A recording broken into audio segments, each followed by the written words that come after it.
Ciao amici, oggi andremo a costruire una casa molto semplice da andare a fare, ma utilissima, nella nuova zona di Palworld. Ora vi farò vedere in mappa dove mi trovo precisamente. Allora, ho deciso di farla in questo punto, c'è anche una pozza per andare a raccogliere il petrolio, quindi ottima posizione a mio avviso.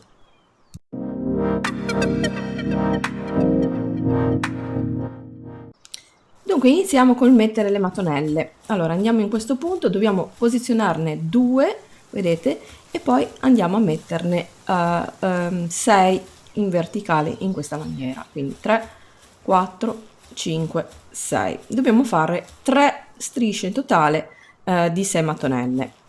Quindi aggiungiamo 3 file, adesso mi posiziono qua, ecco vedete, da 6. 1, 2, 3 e poi qui di lato 6. Ora andiamo a posizionare delle colonne di pietra per ogni punto esterno delle nostre mattonelle. Ok, allora vedete ho messo tutte le colonne in pietra per ogni punto esterno delle mattonelle e quindi vi verrà una costruzione del genere. Adesso tra una colonna e l'altra andremo a posizionare i muri. Allora direi di fare i muri in pietra e le finestre le mettiamo in legno e posizionatele un po' come meglio preferite e chiudiamo tutta la nostra struttura. Una volta che abbiamo deciso come andare a strutturare la nostra casa, quindi come praticamente andare a mettere in quali punti andare a mettere le nostre finestre, avremo questa situazione, vedete? E questa qui è la sala principale che avremo al piano terra. Dunque, a questo punto prendiamo come punto di riferimento le due mattonelle, che sarà l'ingresso. Dobbiamo andare a fare la scala, vedete che dobbiamo contare 2 mattonelle più una 3 laterale e sulla quarta andiamo a costruire una scala. Io l'ho fatta in legno. Qui sopra andremo a mettere il tetto e quindi formare il tetto per sotto e la pavimentazione per sopra. Dunque io l'ho realizzata in legno, che è molto più carino, stile parquet. Quindi qui dovremo andare a chiudere tutta quanta la struttura. Quindi vedete ho chiuso tutto quanto, si tratta del tetto in legno, magari prima non l'ho detto, però comunque utilizziamo quella forma lì e andiamo quindi a creare sia il tetto che il pavimento. Dunque adesso mi vado a posizionare qui sulle due mattonelle iniziali. Vedete che nella terza mattonella costruisco una colonna, un muro di legno, un'altra colonna e infine una finestra in legno. Dall'altra parte avrò fatto esattamente lo stesso lavoro e laggiù in fondo andrò a chiudere la costruzione con 2 muri in legno. A questo punto sopra ogni colonna in pietra che avevo fatto precedentemente andrò a inserire sopra una bella colonna in legno. Quindi procediamo, vedete, qua ne ho messa una, un'altra e un'altra qui. A questo punto andrò a chiudere il secondo piano con dei muri in legno. Possiamo posizionare delle finestre perché sarà sempre utile avere delle finestre perché comunque ci danno dei punti di luce e sono a volte indispensabili. Guardando diritti i due muri, questi qua di fronte a me, sopra andrò ad appoggiare i triangoli in modo da creare la prima parte del tetto. Vedete, li posiziono in questa maniera. Dunque ora ragazzi ho fatto una scala momentanea per andare sopra perché sennò non ci arrivavo. Quindi dobbiamo salire qua sul tetto, vedete, in questa parte qua, e andare a chiudere con dei muri in legno.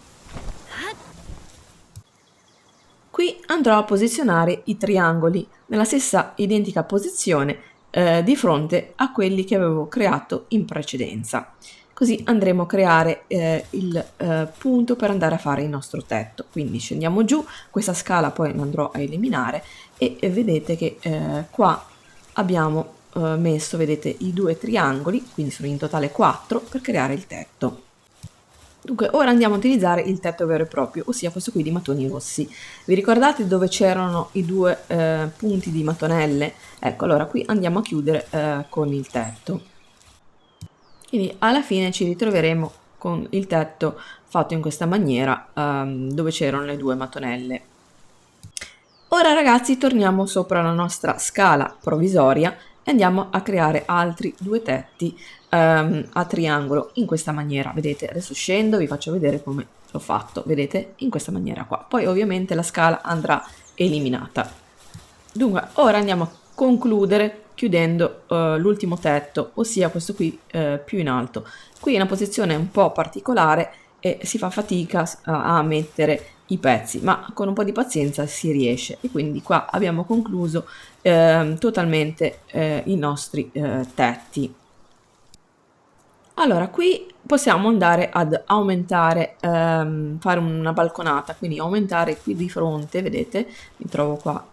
Ancora mettere per esempio due pezzi di tetto in modo da creare una balconata, ma possiamo anche poi eventualmente ingrandire quanto vogliamo la balconata. E qui sotto, per rendere un po' tutto più carino, ho messo delle colonne in pietra. Ovviamente le colonne poi rimanevano un po' alzate, quindi ho dovuto mettere anche le mattonelle sotto. A questo punto ragazzi qui ho chiuso, ho messo una finestra, ho messo la porta, poi decidete voi da che parte le volete collocare e qua possiamo, come vi dicevo, io l'ho fatta grande così, ma possiamo ovviamente aggiungere dei pezzi di tetto e quindi allargare questo spiazzale. Allora la scala l'ho tolta, quella lì che era provvisoria, e vedete come è uscita fuori la nostra casetta, molto molto carina. Poi ovviamente andrà decorata in una maniera graziosa e quindi diventerà ancora più carina. Dunque, come avrete notato, la casa è molto semplice da andare a fare, ma questo magari è perfetto per noi che non abbiamo tanta voglia di andare a farmare e a costruire cose troppo complicate. Come sempre vi ringrazio della visione, vi ricordo di mettere un bel mi piace e se avete voglia commentate qui sotto e naturalmente iscrivetevi al canale se ancora non l'avete fatto per nuovi video. Ciao a tutti e alla prossima!